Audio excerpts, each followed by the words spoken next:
בשאלות הבסיסיות של מה הם ניירות עמדה, למי ולמה הם מכוונים, כיצד נכון לכתוב אותם, איך ניתן למיין אותם ומה פוטנציאל השפעתם, יעסקו בוודאי בהמשך היום עמיתינו המומחים בתחומים אלה. מספר מילים לשאלה למה מכון מופת רואה עצמו כמחויב לעסוק בהם. ההגדרה הכוללנית ביותר לנייר עמדה מסבירה אותו כסוג של מאמר המציג דעה בנושא מסוים. הדעה יכולה להיות של המחבר, של ארגון או של גוף פוליטי. מבחינים בניירות עמדה בין green papers, שהוא סוג של הצגת רעיונות רחבה מניעה לחשיבה ולדיון, אך לא מציעה צעדים אופרטיביים, לבין white paper, שהוא נייר שגם מציג עמדה וגם מתווה דרכים ליישומה. מכון מופת הוקם לשרת את שתי המטרות גם יחד. יש לו זרוע אחת שמטרתה מחקר וכתיבה לשם הרחבה והנגשה של ידע, עמדות ודעות לקהיליית המכשירים לחינוך והוראה, וזרוע שנייה המחפשת אחר דרכים ללמוד וליישם את הרעיונות הלכה למעשה. ניתן לומר בגאווה רבה שמדינת ישראל הקצתה משאבים לבניית מו"פ בתחום החינוך והלמידה לקראתו. כשאנחנו אומרים חינוך, אנחנו אומרים הכל ולא כלום.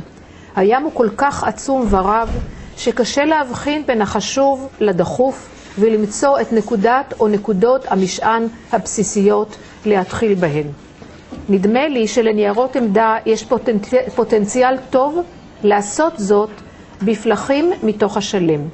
הם מחויבים בראש ובראשונה ללימוד הסוגיה, מחייבים ללימוד הסוגיה, למיקוד הנושאים החשובים בה, ולבסוף גם להמלצות לפעולה. כמעט הייתי אומרת שאי אפשר לה למערכת רצינית שתתנהל בלעדיהם. סוד גלוי הוא שזמן פוליטיקה וזמן חינוך נמדדים בשעונים שונים. הפוליטיקה מבקשת הישגים מהירים, נראים לעין או מדידים, ואילו החינוך מתחנן לזמן לתהליכים שתוצאותיהם עשויות להיראות רק בשנים מאוחרות יותר. אומר בזהירות שניירות עמדה עשויים להוות גשר בין שני סוגי הזמנים.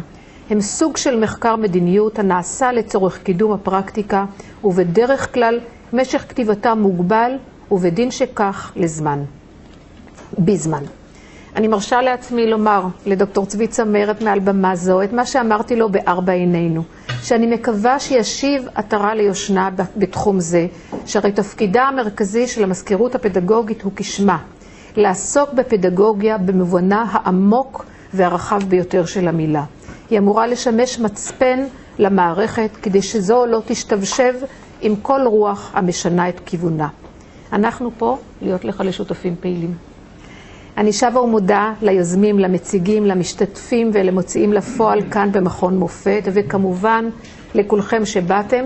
אנחנו מאוד שמחים, מאירה את עיניי גלעדה, דוקטור גלעדה ויסה, ראש בית הספר, שיש פה חלק מהאנשים שאנחנו לא רואים אותם בכל ימי העיון שלנו.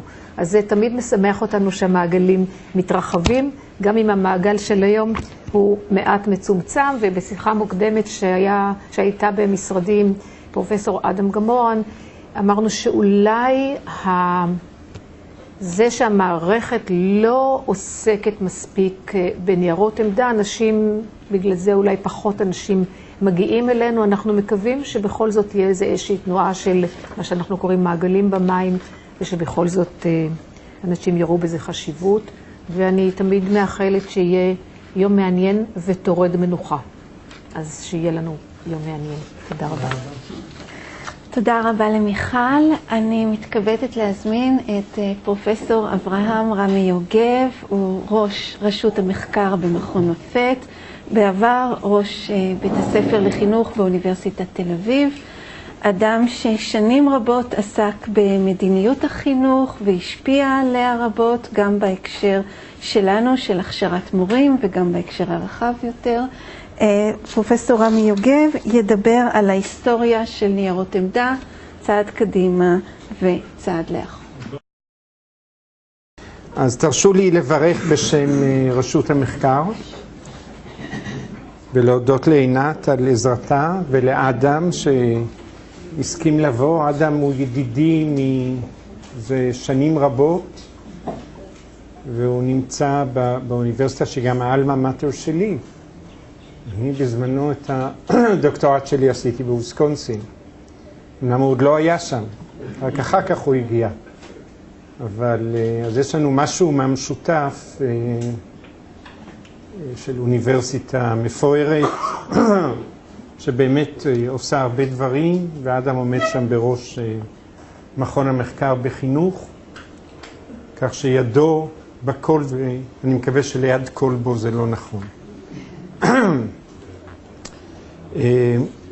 עכשיו ככה, אני בעצם את הרעיון ליום העיון הזה יזמנו בגלל חוסר החשיבות של ניירות עמדה היום. אוקיי? הבעייתיות היא שניירות עמדה אינם בנמצא. אני אתחיל אולי בקוריוז מסוים, או שני קוריוזים. אחד מהם שאיזושהי עיתונאית התקשרה אליי לפני יומיים, היא אמרה, רק תסביר לי מה זה נייר עמדה, איך זה נראה, מה האורך של זה, מה זה, כמו מה זה, כי אני לא מוצאת דבר כזה. אז אמרת לה, בטח שאת לא מוצאת, מה את מחפשת ב-10-15 השנים האחרונות? לא תמצאי. צריכה ללכת 20 שנה אחרונה, תמצאי הרבה. אבל אם תחפשי בעשור האחרון לא תמצאי, כי ניירות עמדה, הפסיקו להזמין ניירות עמדה. מערכת החינוך כבר לא מזמינה, אוקיי? אז את לא תמצאי, והסברתי לה מה זה ניירות עמדה, אני קצת אתעכב על זה עוד מעט. אז זה קוריוז אחד. קוריוז שני, מישהי שבזמנו ערכה, היו שנתונים של ניירות עמדה של המזכירות הפדגוגית, אני לא יודע אם הם מוכרים לכם. ומישהי בשם דוקטור יהודי דנילו ערכה אותם, והיום היא עושה נייר עמדה עבורנו, שאני עוד אדבר עליו בהמשך. והיא מטלפנת לה ואומרת לי, רמי, אתה לא מאמין, אני חיפשתי כל 15 השנים האחרונות, אין שום נייר עמדה, לא הזמינו כלום. אז אמרתי לה, זה לא חדש לי, אני יודע, זה בדיוק העניין. אז משהו קרה כאן, ניירות עמדה בישראל, אני מדבר בישראל. ניירות עמדה קודם כל זה דבר מאוד פופולרי בהרבה מאוד מדינות, בעיקר במדינות מערביות, ואדם ירחיב על זה אחר כך את הדיבור, אני לא חושב שאני צריך להרחיב על זה את הדיבור כרגע. והם היו מאוד פופולריים במערכת החינוך הישראלית, ואני קצת אדבר על ההיסטוריה הזאת. ולאט לאט העסק גבה ונעלם ללא צדק. מכיוון שניירות עמדה הם שלב מאוד חשוב ביצירת מדיניות חינוך, בגיבוש אסטרטגיה, בעיקר אסטרטגיה פדגוגית, ואני מצטער צבי, אבל זה דברים שלי יופנו גם למזכירות הפדגוגית בין השאר, כגוף שאחראי לחשיבה אסטרטגית פדגוגית במשרד החינוך. יש עוד גופים שאחראים לעוד חשיבה אסטרטגית במשרד כמובן, אבל זה גוף מאוד מרכזי. ולצערי הרב, ב-20 שנה האחרונות העסק הלך ונעלם לאיתו, כלומר זה בהחלט צעד קדימה, צעד אחורה מבחינת נושא ההרצאה שלי. ואנחנו צריכים לשים את האצבע על הדופק ולשאול למה ובשביל מה אנחנו בעצם צריכים ניירות עמדה היום. עכשיו יש כל מיני כמובן סוגים של ניירות עמדה, ואני לא ארחיב על כך את הדיבור. אני אפרופו מעביר סמינר לתואר השני באוניברסיטת תל אביב, בבית הספר לחינוך, שעוסק בכתיבת ניירות עמדה ומאמן את הסטודנטים לתואר השני בכתיבת נייר עמדה, כי זה דבר שצריך לדעת לכתוב אותו. זו סוגה מסוימת של כתיבה שהיא יכולה להיות אקדמית, היא לא בהכרח אקדמית, אבל היא יכולה להיות אקדמית, והיא מכוונת לרצון ליצור רפורמה או שינוי במערכת החינוך, או בנקודה ספציפית, או בצורה יותר כללית. אז בדרך כלל אנחנו עושים הבחנה בין ניירות עמדה ברמה הראשונה לניירות עמדה ברמה השנייה. כאשר ברמה הראשונה הכוונה על ניירות עמדה שבאמת מתכוונים לשינוי כוללני במערכת, או באיזושהי נקודה מאוד מרכזית במערכת, וניירות עמדה ברמה השנייה הם ניירות עמדה שמכוונים לשינויים ספציפיים באלמנטים ספציפיים של מערכת החינוך. עכשיו, זו הבחנה לא לחלוטין פשוטה, מכיוון שהם יכולים למצוא הבחנות אחרות, למשל אם אתם מכירים את פול טראולר, הוא סוציולוג בריטי, הוא פרסם לפני כמה שנים ספר מאוד מעניין בשם Policy Education, והוא עושה שם הבחנה בין מה שנקרא המודל ההנדסי, או ה-engineering model של ניירות עמדה, או לא רק של ניירות, של policy papers בכלל, לבין ה-enlightenment model, מודל ההערה.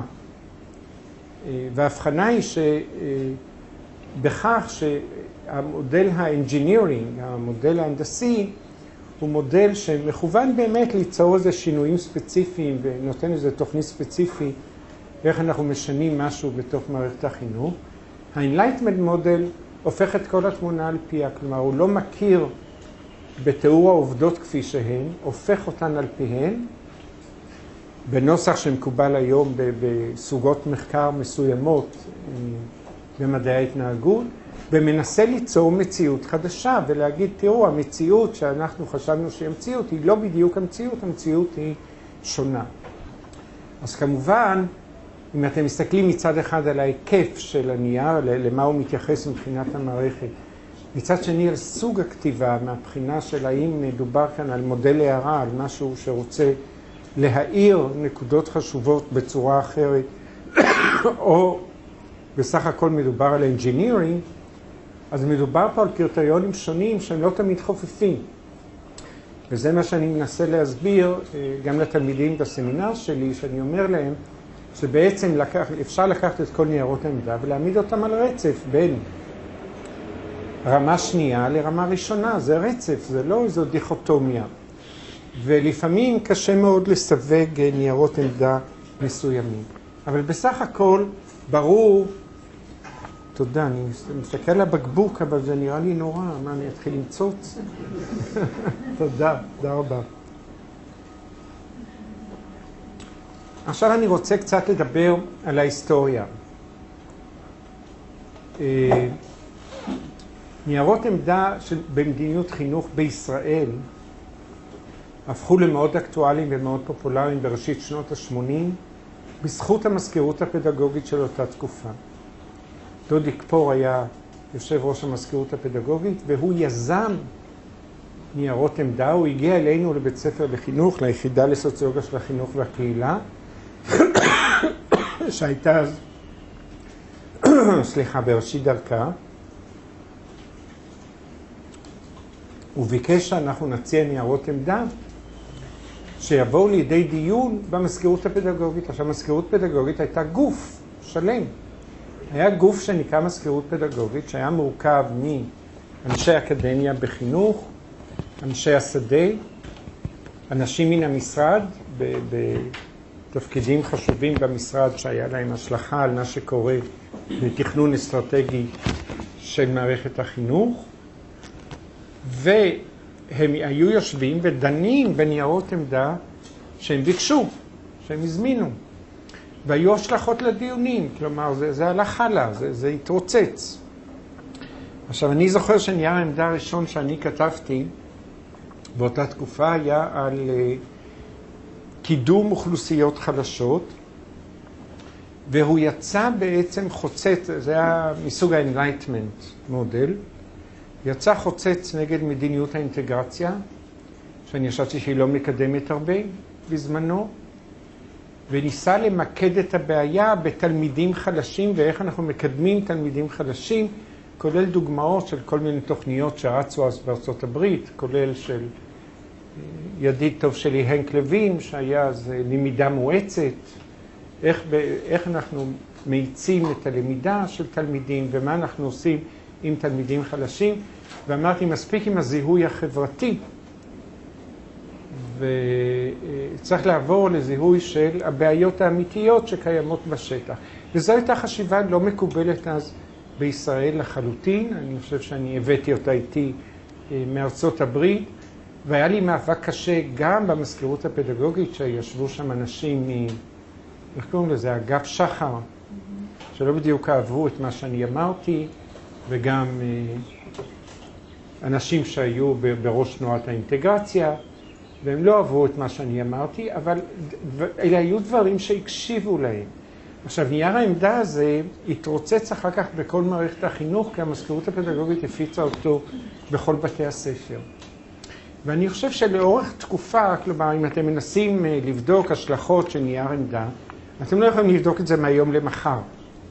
כי בדרך כלל ההשפעות הן לא מהיום למחר, אלא ההשפעות מצטברות במשך השנים. אני חושב שלאורך תקופה הייתה לכך השלכה על שינוי חשיבה. אני מקווה שלא על כל הביקורת על האינטגרציה, כי זה איתה אני דווקא עם חלקה, אני לא מסכים, אבל הייתה לזה השלכה על שינוי חשיבה, מה עושים עם תלמידים חלשים. אז זה היה ראשית שנות ה-80, אנחנו חיברנו איזה 5 ניירות עמדה בנושאים שונים, ואחר כך הזמינו גל שני וגל שלישי, והייתי אומר שבמשך קרוב ל5 עד 7 שנים, הייתה השפעה מצטברת של ניירות עמדה בתוך המשרד, במשרד החינוך. כלומר, פנו אליי מתוך המשרד שאני אבוא לישיבות בנושאים שונים וכדומה. הייתה לכך מאוד השפעה מצטברת. עכשיו, מה קורה? אחר כך העניין התחיל לסגת. ואני רוצה לתת לכם דוגמה, עוד היו ניירות עמדה במחצית השנייה של שנות ה-90. יוסי שריד היה שר החינוך, וביקשו ממני נייר עמדה מה עושים עם קבוצות חלשות, עם תלמידים חלשים, ואני כתבתי נייר עמדה ברוח העידן הפוסט-מודרני, ואיך אי אפשר לשים את העניין הזה של קידום אוכלוסיות חלשות בראש התמונה, מפני שזה לא יעבוד. זה לא הדרך, אלא צריך לשנות את כל מערכת החינוך כדי לטפל בתלמידים חלשים. עכשיו, אני רוצה לתת לכם את התמונה. אני הגעתי למה שנקרא אז המזכירות הפדגוגית, ולהפתעתי ישבו שם 30-40 איש, זה היה כנס. כל ותיקי מרץ שלא היה מה לעשות איתם, יושיבו אותם שם. והיה מין דיון כזה אמורפי, לא ברור. הסתבר שהייתה להם איזו תוכנית של שוויון הזדמנויות שהם רצו להוליך, שהיה שוויון הזדמנויות בין יהודים לערבים, מזרחים ואשכנזים, בנים ובנות, הכל ביחד.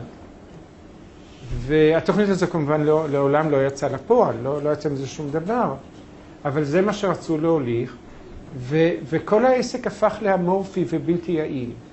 אבל מה? עוד היה גוף שנקרא מזכירות פדגוגית. עכשיו, ברגע שאנחנו נכנסנו לשנות ה-2000, הגוף הזה נעלם, לא היה. היה יושב ראש מזכירות פדגוגית, והיו יושבי ראש מזכירות פדגוגית בראשית שנות 2000, שאמרו, הם לא צריכים בכלל מזכירות פדגוגית, הם המזכירות הפדגוגית. אין צורך מזכירות פדגוגית, וכמובן לא הייתה חשיבה אסטרטגית לטווח ארוך, וכיום עוד אנשים כבר לא זוכרים שהיה דבר כזה שנקרא מזכירות פדגוגית, ואם יש יושב ראש מזכירות פדגוגית, הוא יושב ראש של מזכירות פדגוגית, שמתכנסת ודנה בחשיבה אסטרטגית לטווח ארוך. עכשיו, אני לא עולה איתכם בין לבין, אני כתבתי 5-6 ניירות עמדה, אחד מהם היה לירידת הלימודים ההומניסטיים, וחשבתי שצבי יתייחס לזה היום, אבל הוא החליט לשנות את הנושא, כי היה לו הוכחות איך הלימודים ההומניסטיים עוד יותר יורדים, לפחות בחטיבה העליונה, ואנשים כבר בכלל לא ניגשים לבחינות בגרות מורחבות בלימודים הומניסטיים. אבל הנייר עמדה הזה, שאני פשוט מציין אותו בין לבין, והייתה עוד מזכירות פדגוגית והתכנסו, אבל גם הדיונים היו אמורפיים ולא ענייניים בכלל.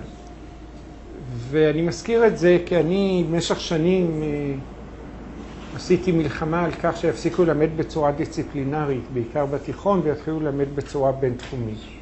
והיום אני רוצה לרכז את הדיון בחשיבה של למה אנחנו צריכים היום ניירות עמדה בנושא מרכזי. אני רוצה לומר שיש נושאים מרכזיים שאם אנחנו לא נזמין בהם ניירות עמדה, או משרד החינוך לא יזמין, אז הוא לא יהיה מוכן למה שיקרה.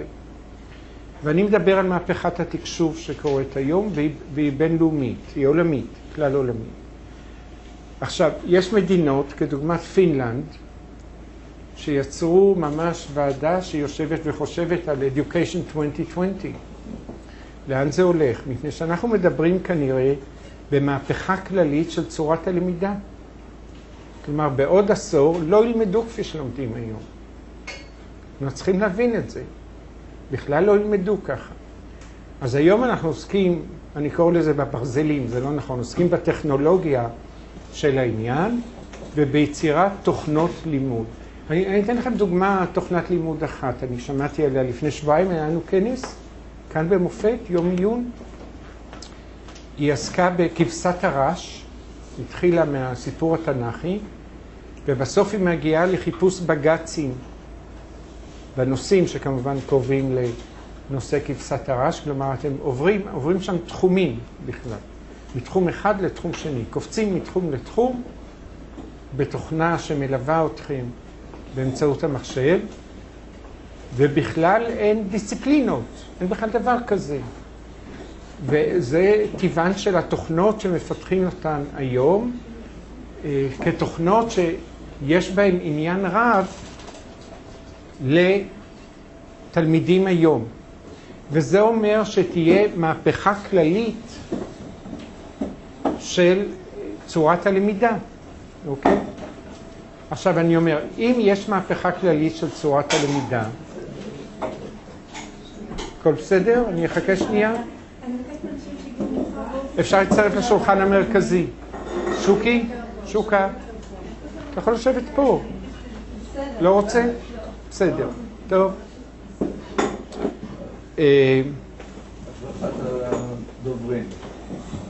אני אומר ככה, יש מדינות שכבר חושבות על הנושא. מה פירוש הדבר מבחינת איזה קישורים יידרשו מתלמידים ב-2020? פינלנד יושבת על זה. יושבת על תוכנית לימודים, קוריקולום שונה לחלוטין, שישנה בכלל את צורת הלמידה. עכשיו, זה יגיע אלינו בין אם אנחנו רוצים או לא רוצים, זה בדרך. כלומר, זה ברור שזה יקרה. השאלה, האם אנחנו מלווים את זה בחשיבה אסטרטגית, פדגוגית, של מה אנחנו עושים באופן כללי. אני אציב לכם רק כמה שאלות לסיום, שאני חושב שהן רלוונטיות לנושא הזה. כלומר, האם זו מהפכה בכלל מלמעלה למטה או מלמטה למעלה? האם זה יבוא מבתי הספר? אין לי ספק שזה יבוא מבתי הספר, זה לא מהפכה שאפשר לארגן אותה מלמעלה. אבל מה התפקיד של מלמעלה למטה? מה אנחנו עושים מבחינת משרד החינוך, ומה אנחנו מארגנים לכך? מה השינוי הקוריקולרי שאנחנו רוצים? האם אנחנו צריכים לשנות את תוכנית הלימודים ולהתחיל ללמד באופן בין דיסציפלינרי ולבטל בכלל את הדיסציפלינות? שאלה מאוד חשובה, מפני שיש לה השלכה לצורה שבה ילמדו בעוד 10 שנים.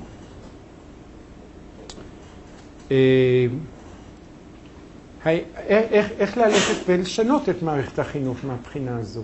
האם אנחנו מתחילים מהחינוך היסודי? זה מה שעושים היום באמצעות התוכנות, נכון? מתחילים מהחינוך היסודי, וזה בדרך כלל, זה נגמר בחינוך היסודי כי אין חשיבה לאן זה הולך. כלומר, אבל זה הולך בכל שלבי המערכת. זה החינוך היסודי, זה חטיבת הביניים אחר כך, והמשמעות שלה, ומה קורה בחטיבה העליונה. מה? ובגיל הרך, אני שכחתי אותם, תמיד שוכח את הגיל הרך. אבל אין ספק שזה מתחיל מהגיל הרך. איך אנחנו הולכים לגבי זה? מה אנחנו משנים קודם, מה אנחנו משנים אחר כך? כל אלה שאלות שאין לי עליהן תשובות. אבל צריך היה להזמין ניירות עמדה לגביהם. אני חושב שמשרד החינוך היה היום צריך להתכונן לקראת מה שיהיה בעוד 10 שנים. ולא לחכות שזה ייפול עליו, אוקיי? ורביעית, ופה אני מייחס את זה לדברים שלנו, איך כל זה מתייחס להכשרת המורים? מה אנחנו עושים עם הכשרת המורים? איזה סוג של הכשרת מורים אנחנו צריכים ללכת עליה? והיום אנחנו, אחד מניירות העמדה שהזמינו מאיתנו, עוסק בהכשרת מורים בתוך בית הספר. כלומר, האם הכשרת המורים צריכה להתבצע בתוך בתי הספר, וכיצד? אתם יודעים שבפינלנד למשל, רוב ההכשרה היא בתוך בתי הספר. המורים כקבוצות בינם לבין עצמם יוזמים דברים, ואני לא לוקח את פינלנד בגלל פיזה זה נראה לי שטויות במיץ עגבניות.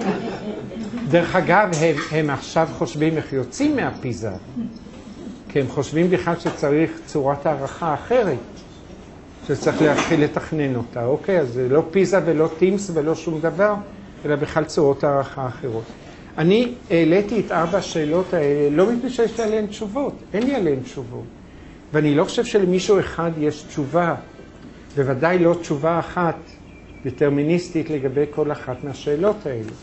אבל אני כן חושב שהיה צריך מחדש לקום גוף של מזכירות פדגוגית, שידון בנושאים האלה ויזמין ניירות עמדה קונספטואליים לגבי מה צריך לעשות עם הקוריקולום במדינת ישראל. כלומר, לאן אנחנו הולכים בכלל תוך עשור, מפני שאנחנו נהיה שם. אני שוב אומר, בין אם אנחנו נעשה משהו ובין אם לא נעשה משהו, אנחנו נהיה שם.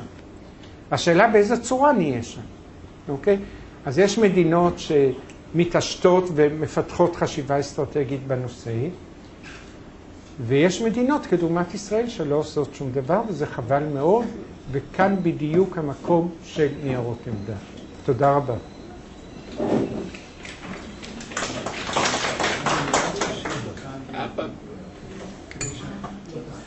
100%. בבקשה.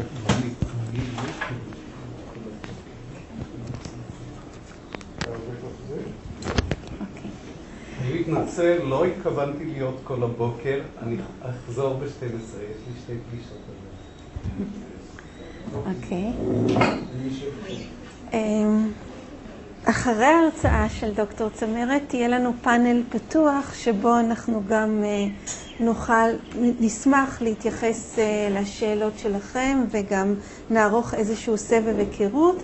אבל לפני שאנחנו עוברים להרצאה הבאה, אז על חלק מהשאלה אני מקווה שההרצאה הבאה תענה לנו, ועל דברים נוספים אנחנו נדון בפאנל ואולי נעלה גם רעיונות לדברים שכדאי יהיה לבדוק.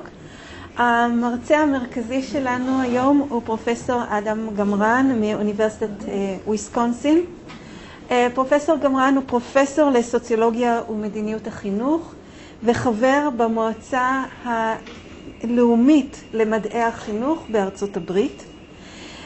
פרופסור גמרן חוקר את אי השוויון בחינוך, את התרומה של מעורבות המשפחה והקהילה לקידום ההישגים של ילדיהן בחינוך הפורמלי, ועל כך אנחנו נשמע יותר מחר.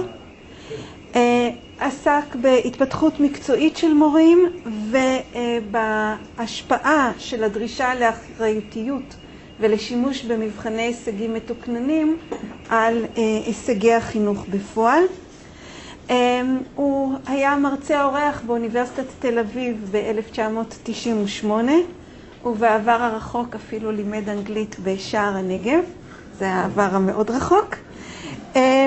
ואני בטוחה שתסכימו איתי שהוא האדם הנכון במקום הנכון לדבר איתנו על המעבר ממחקר למדיניות החינוך באמצעות ניירות עמדה ובאמצעות אמצעים אחרים לתקשורת, כמו שציינת. אז בבקשה.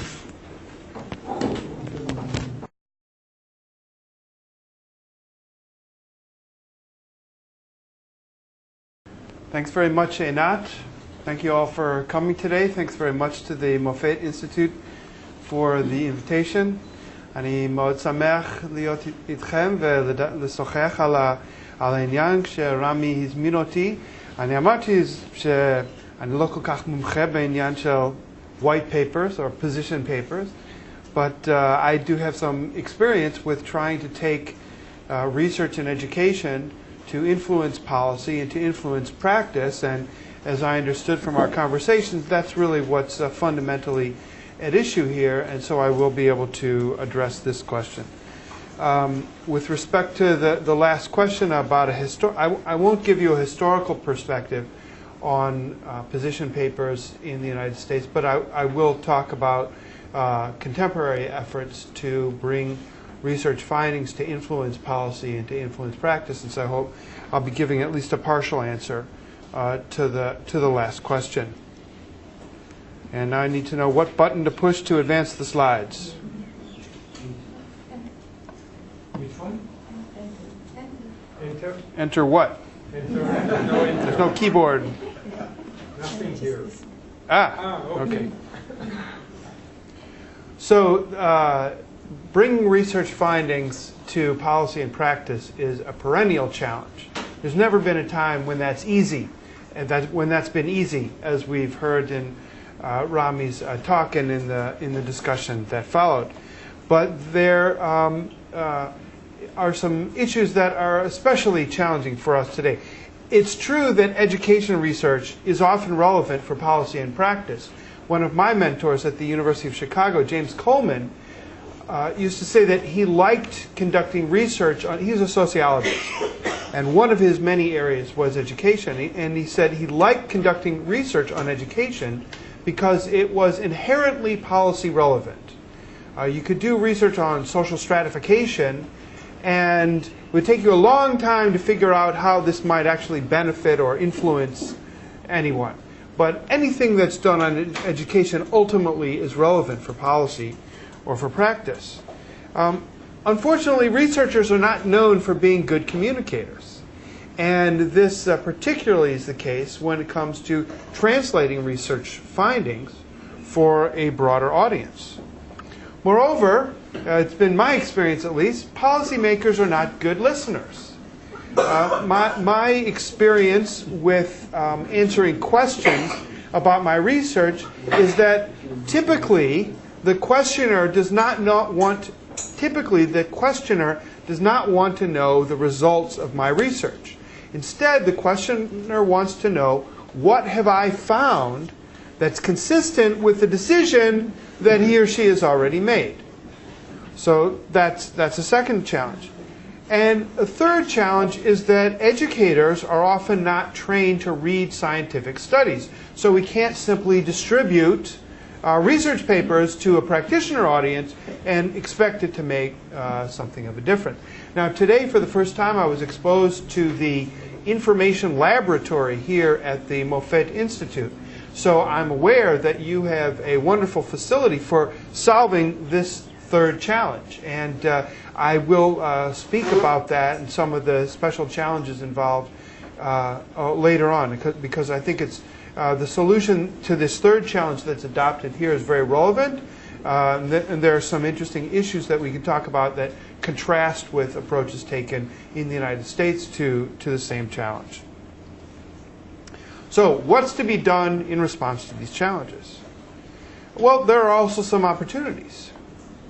First of all, we face, at least in the United States, increasing pressure from government and from private funders to conduct research that's relevant. The previous director of the Institute of Education Scientists, a man named Russ Whitehurst, pushed the Institute, and this is the research arm of the U.S. Department of Education, pushed the Institute in the direction of rigorous research. Don't report anything unless you can stand behind it. The current director, John Easton, is pulling back a little bit from the emphasis on rigor and emphasizing relevance. Don't do research unless it's relevant to challenges that people face in the field. And I'm finding the same thing when I confront private funders, whether it's foundations or private donors. All want accountability so that the initiatives they fund will have rigorous evaluation to determine whether the intervention or the initiative made a difference. So this is an opportunity for those of us who are interested in bringing research findings to a practical audience and making practical use out of research findings. We are required by funders, increasingly required by funders, to spin out the practical implications of our findings. Even the National Science Foundation in the United States, which generally funds basic research in all areas of scientific endeavor, has added to the traditional criterion of intellectual merit a second criterion of broader impact. So even the National Science Foundation requires researchers to explain how this research will have a broad impact on the welfare of humankind. And in the field of education, National Science Foundation funds research on education and human resources in the area of science and science education. In the area of education, they want to know how will this improve teaching and learning of scientific fields for a diverse population in the United States. So whether it's private or public funders, we are experiencing increased pressure for relevance. Thank you. A second opportunity at the present time is that new technologies offer new means to communicate. Never before in the history of research have we had such an easy way of reaching our audience. With the increasingly wired world, we don't need to speak through intermediaries. We can reach our audience directly. Now, remember I said on my previous slide that researchers are not very good communicators. So if we can have the world at our fingertips, it doesn't do us a lot of good if we can't communicate with people effectively. But nonetheless, the opportunity for more direct communication with potential audiences is a new opportunity that we should recognize. So we must ask the question, will new technologies improve the application of research to policy and practice? It's not self-evident, because on the one hand, we have greater facility of reaching our audiences, but on the other hand, think about it from the standpoint of audiences who experience an information overload. And if there are no filters applied, how is the consumer able to make choices about what to read and what to take into account? So these are some opportunities, but also present new challenges for us. Now, before I start to talk about how these challenges might be addressed in light of the new opportunities, I want to speak a little bit about the context, particularly the theoretical context. So one can imagine a rational process of policy choice. In a rational process, a decision maker might identify a problem. For example, how do we increase the proportion of women studying in scientific fields? Or how do we maximize the learning that young children have so that they can come to school fully prepared to learn? Or any one of a wide range of policy questions. So in a rational approach, a problem would be identified, and perhaps it would be identified by a policy decision maker who needs to invest resources, and perhaps it would be identified by an educator who has to make decisions about what strategies to use every day. So to build on Rami's comment, it could come from the bottom, could come from the top. But in a rational process, a problem would be identified, and solutions would be explored. Well, if you choose this solution, this is what you get. If you choose this solution, this is what you get. Then, in the rational process, the optimal choice would be selected. Well, that's a rational process, but that's not how it works, as we've already heard today. First of all, we do not have unlimited rationality. We do not have an unlimited capacity to process information and make optimal decisions. Instead, our capacity to process information is limited, and therefore an optimal solution cannot be identified. For that reason, organizations tend to satisfy, meaning they choose a satisfactory solution, typically the first satisfactory solution that emerges, rather than continuing to search until an optimal solution is identified. But even this description suggests a more rational process than what actually occurs. What actually occurs is more like a garbage can. Now, perhaps you've heard this metaphor. It was developed in the 1970s by Cohen, March, and Olson. And they were kidding a little bit when they applied the metaphor of the garbage can, but only a little bit. In the garbage can model, problems, solutions, and decisions exist independently of one another. Remember, I told you that decision makers who ask me about my research have already come up with the solution, right? So that's the garbage can model. The solution exists, the problem exists, and the decision exists independently of one another.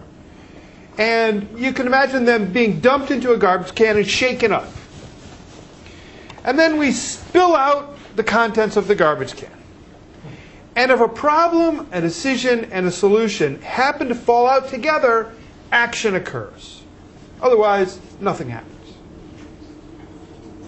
Now, building on the garbage can model, John Kingdon, beginning in the 1980s, although there's a third edition of his book, 2010, which has just come out, and I recommend it. Kingdon built on the garbage can metaphor to make it a little bit more serious and bring a little bit of rationality back to the description. And he described 3 streams of policymaking. A stream of problems. So problems exist, of course. We're well aware of them, and sometimes we become aware of problems because we view an alternative approach that might be seen as better, like we maybe look at the test scores in Finland and say, well, those test scores are the highest in the world, and they have a different system of organizing teacher education, so we've got a problem in our system of organizing teacher education. So there's a stream of problems, and they're continual. They're running along. And then there's another stream of policies. Now, sometimes these policies are connected to the problems, but very often they're not. Because, as you know, policies have a rationality of their own, right? And have a motivation of their own. And speaking of motivations, then there's a third stream going on, and that is the stream of politics. And politics involves judgments about values and priorities and results in investments of resources. And these 3 streams are occurring at the same time. A policy window occurs when the 3 streams have a chance to converge. And the special skill of the policy entrepreneur is to identify these possible windows. And when those windows occur, try to bring those 3 streams together. Sometimes the policy entrepreneur can bring together 2 streams. And even when 2 streams are brought together, sometimes action can occur. So if policies and politics run together, you get action. They may not be based on any real problem that people are confronting, but action occurs. Sometimes policies can respond to problems if they can fit under the radar, without being noticed. They can occur even devoid of the policy stream. But the strongest decision frames occur when problems, policies, and politics all come together. Then it is the job of the policy entrepreneur to spot those windows and help bring those 3 streams together. Now, so white papers or position papers, I would be much more likely to use the term position paper, but Rami told me to talk about white papers, but I heard that you spoke about the position papers, so that's actually a language that I'm more comfortable with. A white paper is a position paper. Position papers have a chance to be effective according to this perspective, and I think it's an accurate perspective. Policy papers have a chance to be position papers have a chance to be effective only when they fit into a policy window. It's very rare, and I can't come up with any examples of a position paper that on its own created the policy window. Instead, policy windows exist when streams of problems and policies and politics are nearing one another. And the policy window gives a chance to show that proximity, to bring them together, and to result in action. So this policy window occurs when the audience is clear, when the issue is straightforward, can be understood by the audience, when the presentation is succinct, and when the solution is practical, meaning it can be applied. So it is under these terms, and of course these are rare terms. So why do we not have more position papers, or actually there are a lot of position papers, but why are position papers not more influential?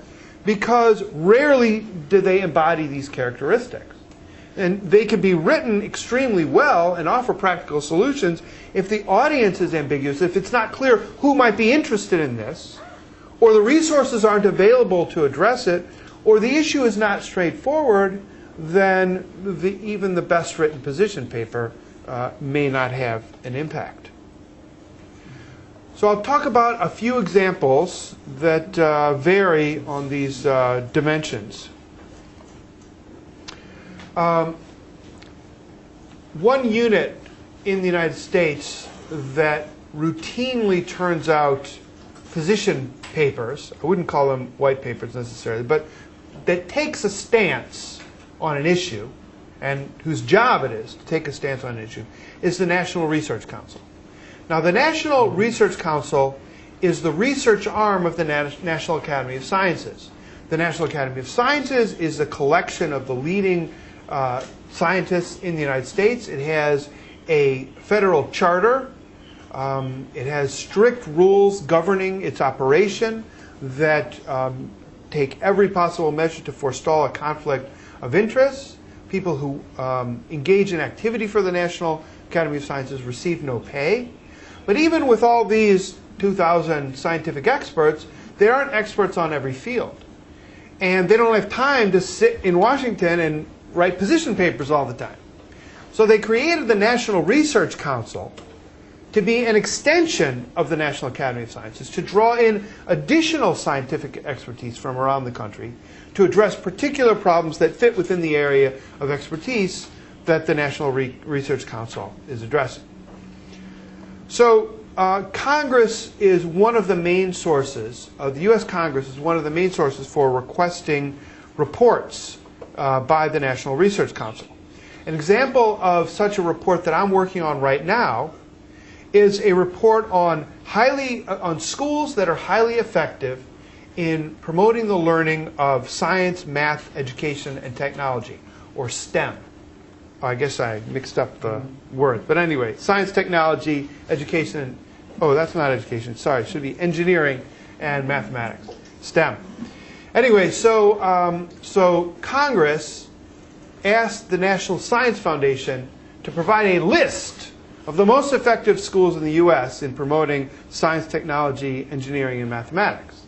And the National Science Foundation then turned to the National Research Council and said, uh-oh, some congressmen asked us this question, and we don't have, not only do we not have an answer, we don't know how to go about answering the question. And that was the challenge that was laid before the National Research Council. Now, this is a great example of trying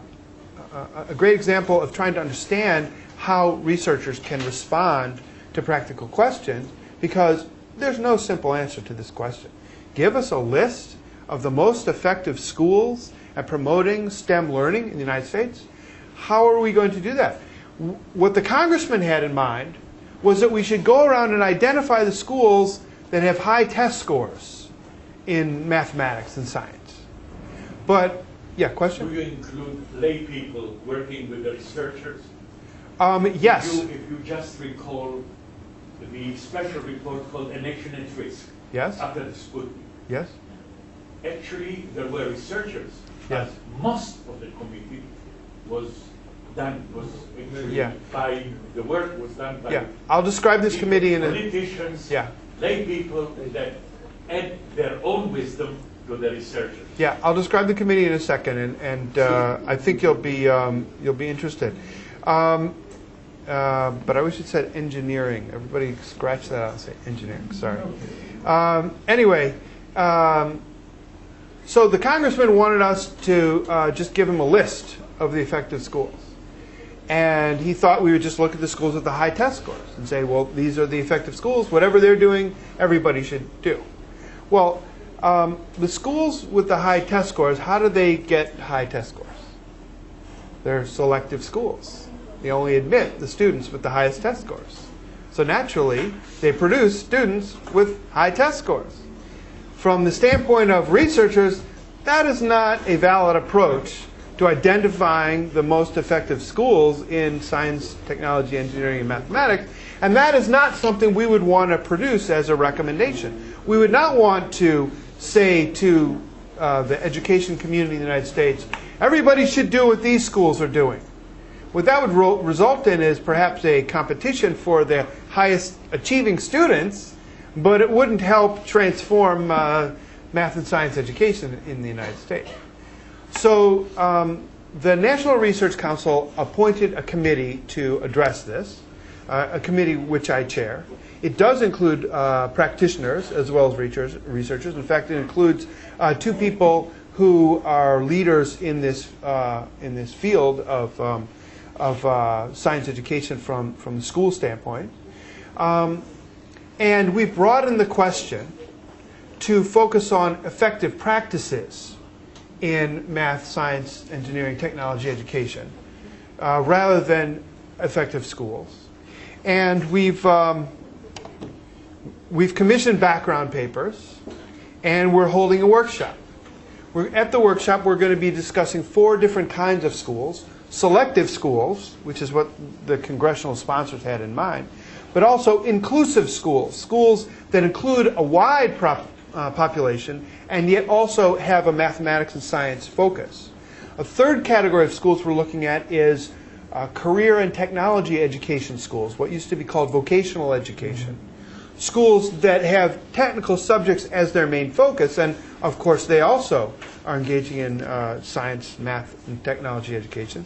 And finally, effective STEM practices in comprehensive schools, schools that anyone will attend, and some of which are more effective and others less effective in math, science, and engineering education. At the workshop, then we will have the 4 speakers who are addressing these topics speak, and each one will have a respondent who is either a school principal or a chair of a school board, for a chair of a board of governors for one of these categories of schools.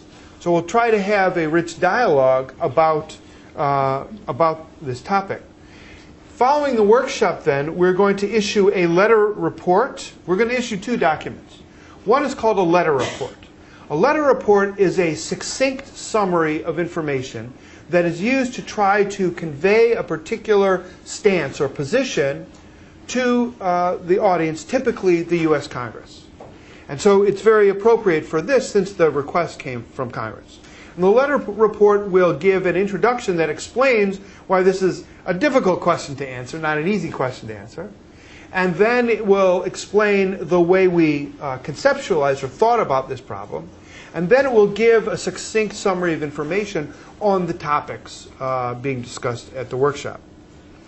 In addition to the letter report, for whom Congress is the audience, we're also going to create a document for practitioners, a kind of a book or pamphlet that distills information from the workshop and other related research that may be useful to people in the field. Now, I can't show you these yet because they're not written yet. Actually, the workshop is taking place the day after I return to the U.S., beginning on May 10th. But I'll give you 2 examples from similar works in the past. On the left side is a book called Taking Science to School, Learning and Teaching Science in Grades K through 8.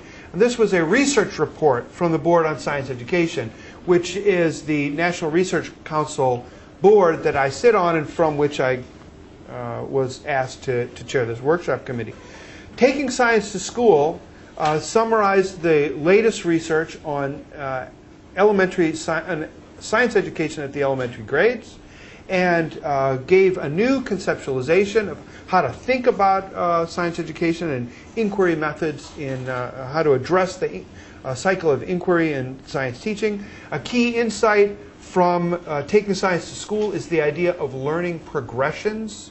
Not sure if that's a term you're familiar with, but the idea is that knowledge in the earliest elementary grades can set the stage for knowledge that comes later, so there should be thematic connections in the scientific topics that take children even from kindergarten all the way through grade 8. So instead of the way science education has been organized in the past, with discrete topics, okay, in grade 1 you cover this, in grade 2 you cover this, in grade 3 you cover this, the idea behind learning progressions is that knowledge is cumulative and you introduce simpler versions of same topics in first grade that you're going to address in greater depth in subsequent grades. And then a second book was prepared called Ready, Set, Science, Putting Research to Work in K-8 Science Classrooms. And this is a direct follow-up to Taking Science to School. It brings these lessons, applies these concepts to carrying out science education in K-12 classrooms. I guess it's worth pointing out in this context the special problem of elementary science education in the United States. In 4th grade, science education in the United States is one of the highest in the world. In 8th grade, our science education scores are in the middle of the pack, below most developed countries. What happens between 4th and 8th grade? Well, nothing. That's what happens, and that's why we get low science scores. Apparently the reason, or at least my science educator colleagues tell me that the reason we do so well at 4th grade is that science permeates American culture to a degree that even though science is not a very strong a curricular topic within the elementary curriculum, there's a kind of a general scientific knowledge that children can answer when they're 8, 9 years old. But by the time they're 13 years old, if they haven't had much serious study in school, they're behind the rest of the world. And that's the situation we face in the United States. There's an additional problem happening right now, which is that we have a very strong accountability regime known as No Child Left Behind. Perhaps you've heard of it. To satisfy the provisions of No Child Left Behind, schools must elevate the test scores of their students in reading and mathematics. And this has led to other subjects, such as science and social studies, to be squeezed out of the curriculum. So we've documented that there's been less and less science instruction as the schools are being held accountable for production in reading and mathematics. So these reports and the new one that I'm working on come about in this context. I do expect that this letter report that we're preparing will be influential because it is responding to a congressional request. Also, it has a lot of visibility right now. There's a new director of the National Science Foundation. His name is Director Subra Suresh. And he was called to testify before Congress in his first few weeks in office. And one of the congressmen, a guy named Congressman Wolf, berated Suresh. He said, "Where is this report?" So hopefully he'll at least read it when it comes out. In addition to that, there's a famous mathematician named Richard Askey, who is often critical of mathematics education because he believes there's too much emphasis on pedagogy and not enough emphasis on content. And he has found out about this, and he's written to me long email messages saying, what are you doing about content? So he speaks with a loud voice. So it's likely to have some visibility for that reason as well. And then there are other controversies. So this report may be at the center of some controversy, which at least I think it will get some attention. And following up on Rami's remarks about the difficulty of getting attention from position papers, at least we'll have that. So perhaps there's a policy window that we're able to step into. Okay, now not all reports produced by the National Research Council are requested. And I'm going to give you another report where I think, another report where I think that because a policy window was not present, it has not had the desired effects. So I mentioned that I'm part of the Board on Science Education. Well, there's another board at the NRC called the Board on Testing and Assessment, which advises the government on testing and assessment policies. So they wrote a letter report that was critical of a new government program called Race to the Top. Now, Race to the Top was an allocation of $4 billion, which is a very large amount in education, $4 billion to states that are leaders in education reform in the United States. Now, the federal government, it's typical for the federal government to allocate federal funds to support education in states. So it's common for the government to allocate funds to states. But the way this typically happens is with block grants, where each state gets a set amount depending on the size of their population and the demographic characteristics of their population. That's the way it usually works. In the Race to the Top competition, most states were losers. I think 11 states were winners. The other 39 states were losers. Over 40 states entered the competition in the first round. In the last round, only 11 were winners.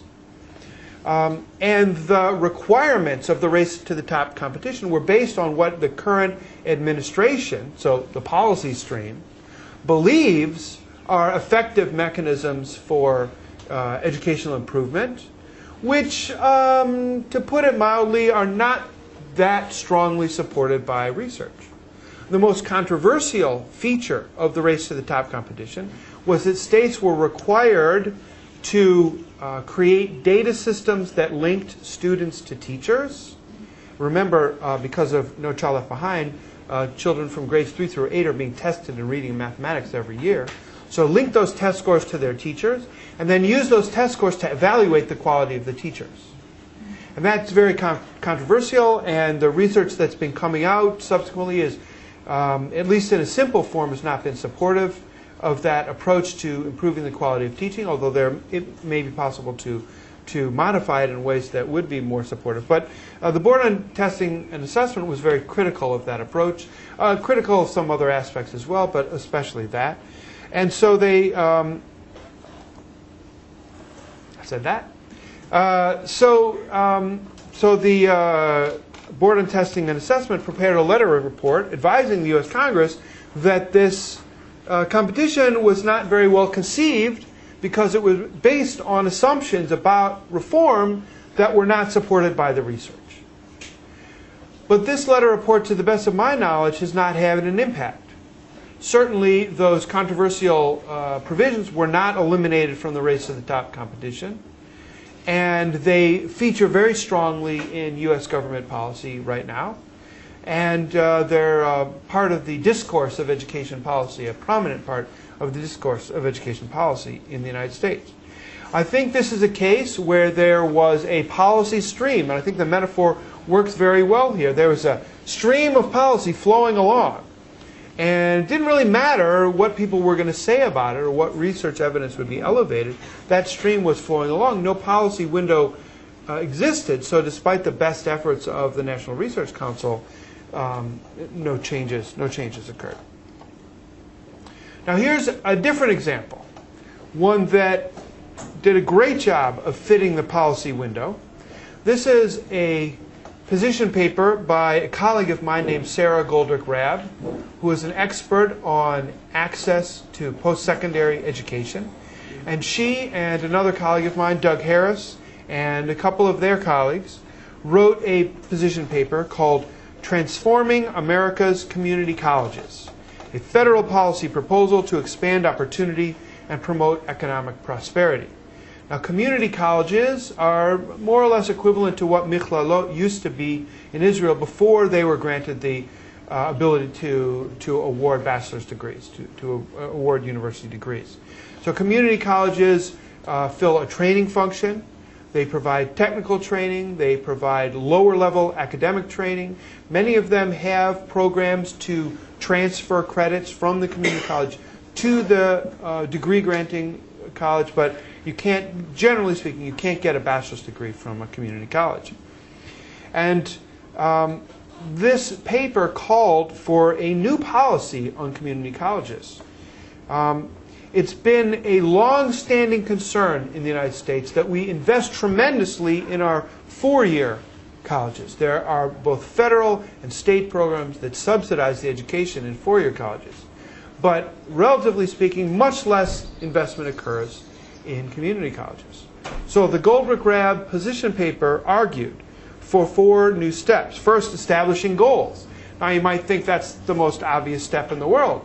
But in fact, there is no clear goal for community colleges in the United States. Of course, each college has its own mission, but the goals of community colleges are very diffuse. And Goldrick-Rab and her colleagues argued for a much more concise statement of community college goals. Second, they argued that federal support for community colleges should be doubled. Third, that the federal government should provide incentives that would stimulate innovations in the way young people are taught in community colleges. And fourth, that there should be data systems. Right now, there's no data system for tracking entry and process and exit from community colleges. It's far less inspected than our K through 12 education. So with these 4 innovations, we have a chance to at least find out what's going on in our community colleges, to bring innovations that might increase the success rate of community colleges, and to provide federal support that might create broader access to community colleges. Now, for 20 years, advocates have called for increased investment in young persons who do not attend university. There's a very well-known book from, or a monograph from a few decades ago called The Forgotten Half. It's issued by the William T. Grant Foundation. By the forgotten half, they meant the half who don't go to college. In the United States, it's about, up to now, it's about 80% of the population who gets some post-secondary exposure. About half of the population gets some experience in 4-year colleges and universities, although it's still less than 30% who receive college degrees. This proposal, the Goldrick Rabb proposal, hit at the right time, because just at that time the Obama administration was looking for new ways and new approach to invest in community colleges. The Obama administration has shifted the goal of our education system from focusing narrowly on test scores in grades 3 through 8 to a broader and more advanced goal of preparing all young people to be college and career ready. By college and career ready, the administration means that any young person who gets out of high school should be prepared to embark on a career or to enroll in college. For most, this will mean some form of post-secondary training before moving on to that career. And so partly in response to and partly in anticipation of this position paper, President Obama proposed a new $12 billion investment in community colleges. It was called Skills for America's Future. It was proposed in 2010, and it adopted proposals directly out of this position paper. So it was an example of a paper that had a succinct argument, a clear statement, and a receptive audience. Unfortunately, Congress didn't see it that way, and so the Skills for America's Future remains on the table and not written into law, but perhaps it will be more successful in the future. Certainly, it was highly influential for the administration's proposal for how to improve post-secondary education in the United States. Other examples are intended to inform decisions rather than make law or policy. So now I'm going to give you an example that I would not characterize as a position paper. This paper I would characterize as a source of information to guide decisions, but not one that says you should do this or you should do that. And I think this kind of a document is extremely important in cases where there's no easy solution, no single direction that maximizes outcomes. This is a paper about the topic of tracking or ability grouping, when children are divided into groups on the basis of their interests and school performance. And it's a topic that's been studied for over 100 years, and it looks like it'll continue to be studied for the next 100 years, because there is no easy solution to this dilemma. It's also a topic where policy tends to shift one way or another. Sometimes we see periods of more intensive grouping, sometimes more mixed ability grouping. And I've been engaged in, this is my oldest topic of study. Also one of Rami's oldest topics of study. I believe it was the subject of your dissertation, right? Or at least you have an early paper on the topic.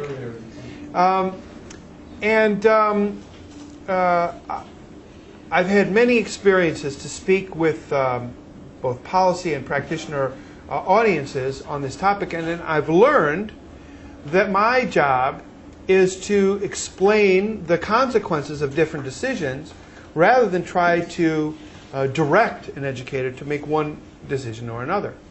Now, I'll give you an example or a little story of the challenges of speaking with public audiences in this way.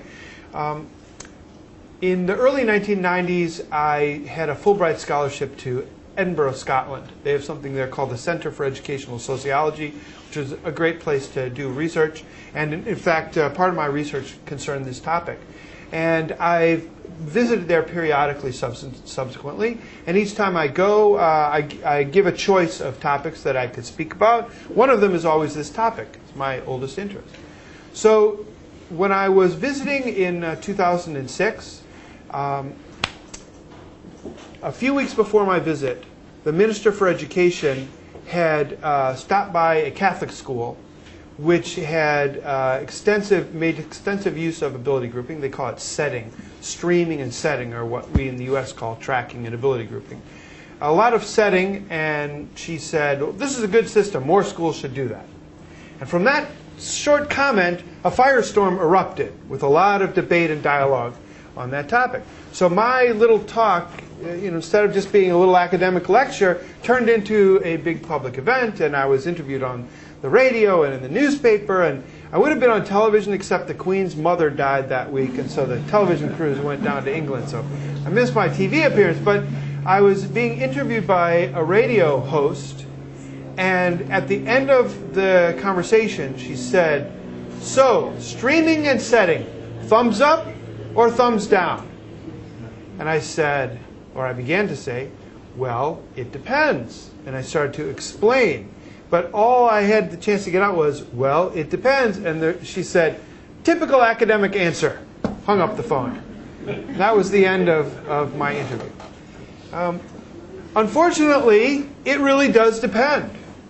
And there are advantages and disadvantages to each approach. And in this paper, and I won't take the time to go into it now, but in this paper, I explain what the advantages and challenges of each approach is.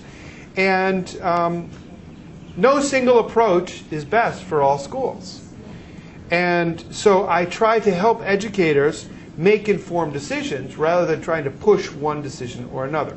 So is this report influential? Well, you couldn't say because of this report people are doing this or people are doing that. But you could say that because of this report people have more information when they choose to make a decision that affects their own school. Now, it's often the case that rather than a full summary of research, such as the example I just gave, a more concise summary is appropriate for educators and policymakers. And so here we use research and policy briefs. So by a research brief, I mean a concise summary of research intended to help educators make informed decisions. By policy brief, I mean something similar, except that the focus is on the impact of the policy, and it typically has specific recommendations. So here's an example of a research brief that I prepared. The topic of this research brief was what leaders in schools and school districts could do to support professional development for teachers that would promote teaching for understanding. And this was a summary of research from a larger study that I conducted and which resulted in a book on the topic. So this was our effort to distill that information for a audience that, for a practically minded audience. So actions for administrators was the topic. So the way we went about carrying out this research brief, and I think others use this approach similarly, is first we propose how to think about the problem. So we don't start with saying here's the problem, we say here's a context for thinking about this problem. So in a traditional model, there's inputs, and then there's outputs, and a bunch of stuff goes on inside that we're not really looking at. In the approach that we took, we tried to say, okay, there's a body of organizational resources and instruction and student learning, and professional development is an engine that can drive the relationships between resources, teaching, and learning. That was a conceptual framework for the book, and that's how we just tried to present. Whoops. HaKodem. Okay, and then we provided a concise. I'm good. No, I'm good. Then we provided a concise summary of research findings. So an example had to do with professional learning communities as a support for school-based teacher professional development. So at the sites where professional development took place, learning was evident, and we give some examples. And the research brief goes into more details than I'm showing in my slide, of course, but not as much details as the book. So provide a concise summary of research findings, and then offer recommendations. So in this report, we spoke about allocating resources in response. So instead of trying to use resources to leverage change, to get people to do something, the argument here was allocate resources in response to what the teachers are trying to do. Distribute leadership roles. So don't think that the principal and the department heads are the only ones who can provide leadership, but rather distribute leadership roles across the school. And finally, remove barriers to teachers who are trying to improve their practices. So the research brief is yet another mechanism for reaching a broader audience than will read our books or our journal articles. Now, so far what I've been speaking about, I guess I would characterize as traditional, certainly in the sense that those have been media of communication that have existed for decades, if not a century. But new technologies are transforming how we communicate with one another and with potential audiences for our research. This is not new. It's not new that there's new technologies. You go back to the 1500s and see the printing press was a new technology that transformed how people communicate. But the pace of what's really new is the pace of change is so rapid. So think about newspaper editorials, which have been with us for centuries, versus online blogs, which are very new. Or libraries versus online repositories, which are very new. So I'd like to speak a little bit about blogs. A blog is a short, the term blog means a web log. That's where it comes from. I read something that said in 2008 there were 12 million blogs. In technology, things tend to double every year and a half, so that would mean there'd be over 30 million blogs now in 2011. That's probably an underestimate. So the strengths of blogs are, first of all, ease of entry. Anybody can do it. Anybody with a computer can do it. Thanks. Second, speed of communication. So when I write a journal article, it takes about 2 years before it comes out. When I write a book, it takes even longer. When I write a blog, it takes about 15 minutes. And yet at the same time, there are limitations. First of all, well, there are millions of them. And so how do you get heard in such a cacophony of voices? That is the major challenge of the blogs. Some blogs seem particularly influential. These are ones that catch the ear of decision makers. We can detect that when we see them cited in mainstream media. In the field of education, some of the most influential blogs are EduWonk, which is written by a guy named Andrew Rotherham. The Education Gadfly, which is written by Checker Finn, who is a former U.S. Department of Education official under the first Bush administration. And Rick Hess Straight Up. And Rick Hess is a nonpartisan but leaning to the right kind of guy who writes a very punchy blog on education policy issues. These bloggers are concise, consistent, and they are very strong in taking a point of view. When you finish reading one of their blogs, you always know where they stand. Another example of a blog, which no longer exists, is one called EduWonkette. Okay, I have to explain the name. So a wonk is somebody who comments about policy all the time. It's kind of a derogatory, kind of a negative term. Okay, if you're a wonk, then you're wah, wah, wah, talking about policy all the time. So this guy, Andrew Rotherham, created a blog he called EduWonk. And then somebody else created a blog called EduWonkette. And from the name, you might guess that this was a female. But for a long time, that's all anyone knew. She had a secret identity. Nobody knew who EduWonkette was. And she was very critical. It was clear that it was someone based in New York City. She was very critical of New York City education policies. In fact, she exposed some overstatements and misstatements by the mayor of New York and the chancellor of the New York City schools, where they had presented data in a certain way that hid some problems that existed, and she and some others who wrote on her blog exposed these for what they were. She had a secret identity. Somebody figured out who it was, and so she unmasked herself. It turned out to be a Columbia University graduate student, a young person, a person in her 20s, named Jennifer Jennings. She's now an assistant professor of education at New York University. Unfortunately, she had to quit her blog because she had no time to write it. She was being distracted from writing her dissertation. When she finally quit her blog is when she finished and became a professor, and now she doesn't write a blog anymore. But I thought I'd show you the last blog posting of Edgy Wonkette. She says, "I'm hanging up my cape. I'm joining the sociology department at NYU in the fall, and I have a dissertation to wrap up." Really, she had to write her dissertation. She'd gotten a job, but she had no dissertation yet, so she finally had to give up her blog. But it was a very influential blog for a period of about 2 years. It got a lot of attention, and I think the secret identity aspect of it is part of what garnered so much attention. Okay, another form of communication is the online data repository, and I want to speak about this. And really, it was just today that I learned what a treasure you have here at the Moffett Institute in this area, and in some ways are very advanced. The strength of the online data repository is rapid access to information. Right? You don't have to go to the library. You have the information at your fingertips. The limitations has to do with how to know whether or not to trust what we're reading. Because if something is in an online data repository, who has vetted it? So in the United States, the primary example is the What Works Clearinghouse. The What Works Clearinghouse was established in 2002 by the U.S. Department of Education.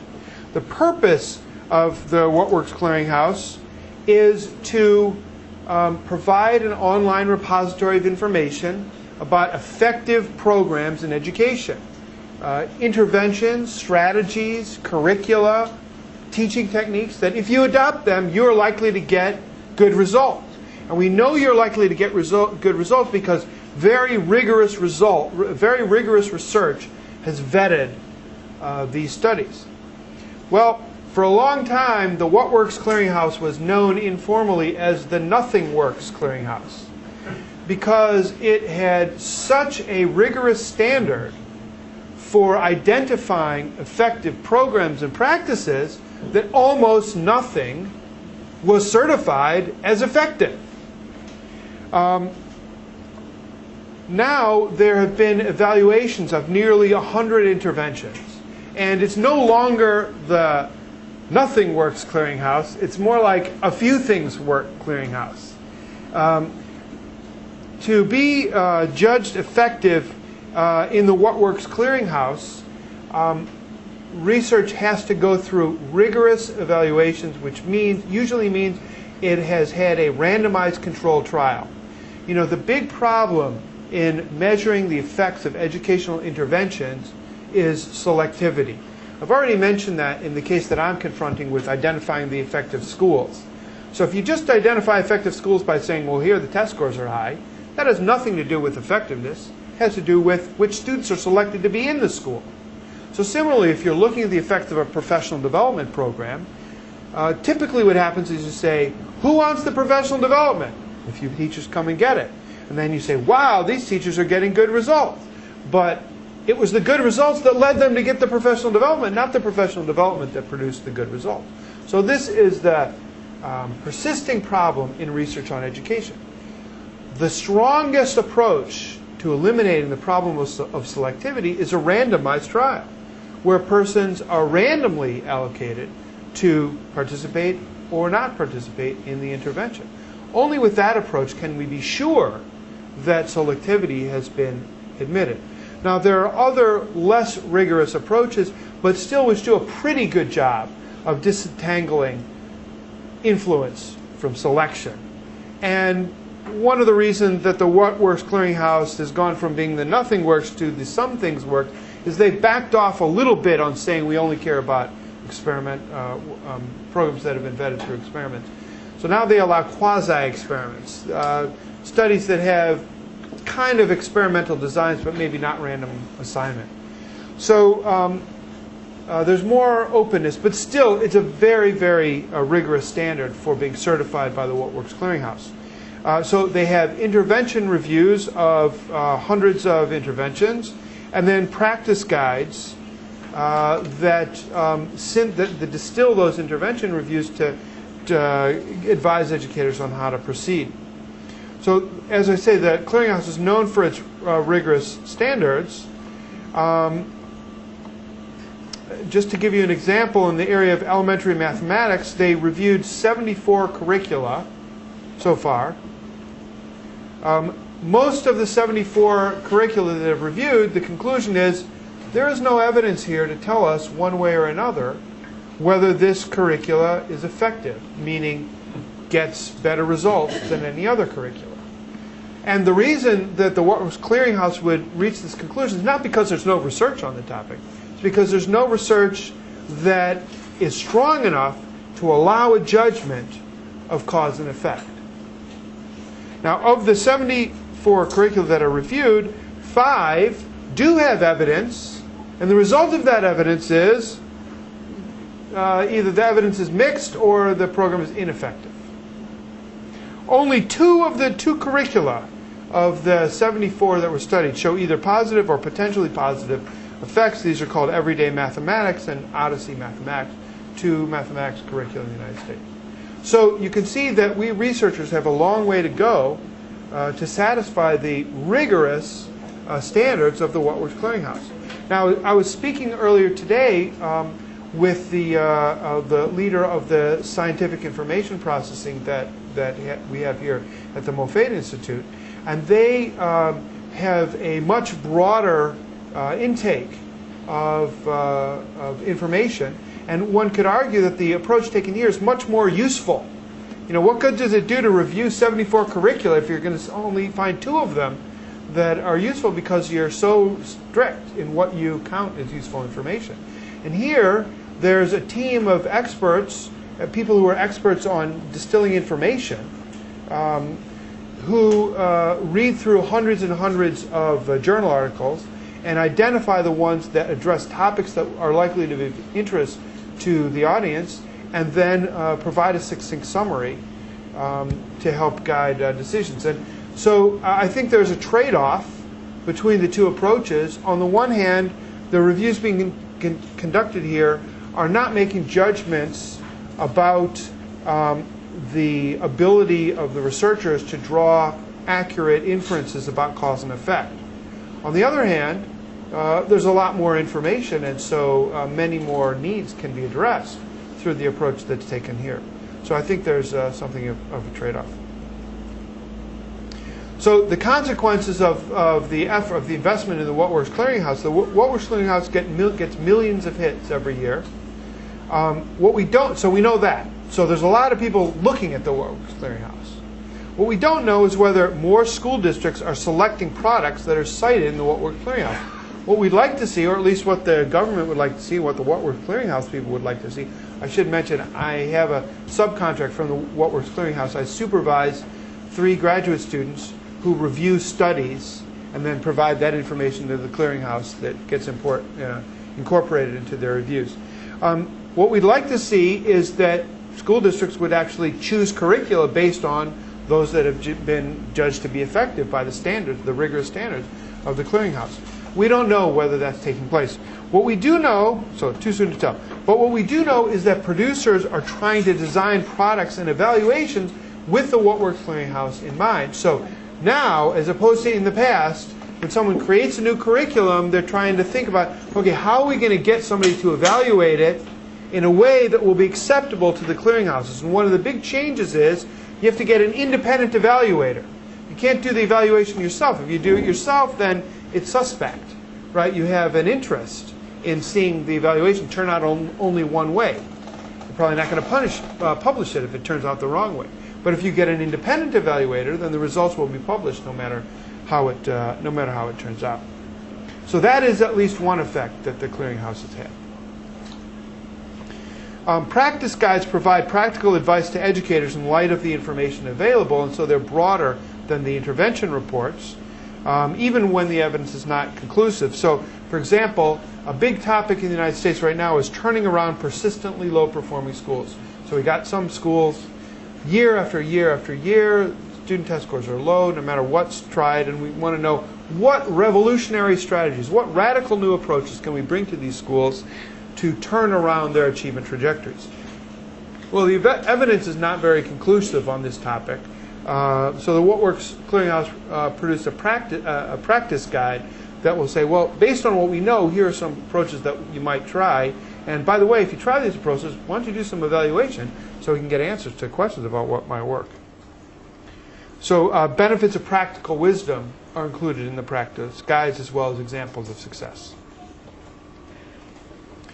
Finally, the What Works Clearinghouse has another spin-off called Doing What Works, which is intended to help educators implement. Because it's one thing to say, okay, here's an approach that's been successful in some other context. And it's another thing to say, how do I implement that in my context? Its approach is unproven so far. Too soon to tell, just started in the last few years, but a new direction for the U.S. The last thing I'd like to speak about are research partnerships. By research partnerships, I mean cases where researchers and school districts are working closely together. The advantage for researchers is that they get access to data, including the administrative data collected by the school districts. The advantage for the school districts is that they get access to the research results. And in addition, I hope they have some chance to shape what research is being conducted. Now, there are challenges, special challenges that connect to communicating with school districts. And three responses that a colleague of mine, Kim Kelly, who works for the Los Angeles School District, has developed include precision. And by that she means that researchers really need to emphasize succinct results and concrete examples if they're to communicate effectively with school districts. Second, emphasize partnership, so taking inputs from educators at the design stage. Instead of swooping in saying, well, we're here to do X, doing X, and then here's what we learned, rather giving educators a chance to shape the direction of the research from the beginning is likely to make communication more effective in the end. And finally, politics, so being sensitive to the political climate, focus on the positive, don't bury the negative, but bring out the positive message first. And then identify responses to negative findings. So if you have negative findings, communicate, like your science classes are producing worse than any other in the state, give some responses, suggestions for, so make it a good news, bad news story instead of just a bad news story. So this is an excerpt from a poster, or rather a slide, that we presented at a workshop of the National Science Foundation's Discovery Research investigators, where we tried to help researchers think about how they would communicate with the school districts where they were embedded. So politics was one of the three topics, and these were some highlights of the messages that so these are messages for researchers about how they can be more successful in communicating with school districts. All right, so to wrap up, with regard to white papers or position papers, my argument is that they can be effective, but only when conditions are just right, when there's a policy window. A policy entrepreneur can play a key role in identifying that policy window and then in bringing together the three streams of problems, policies, and politics. But otherwise, newer forms of communication may be more effective. Blogs and online repositories reach far more people than the position papers, but it's very hard to get noticed in the crowd. Government or news media sponsorship of blogs and information repositories can bring visibility. So, for example, Education Week is the leading education newspaper in the United States. It sponsors about a dozen blogs, and those tend to be among the most widely read and cited in the United States.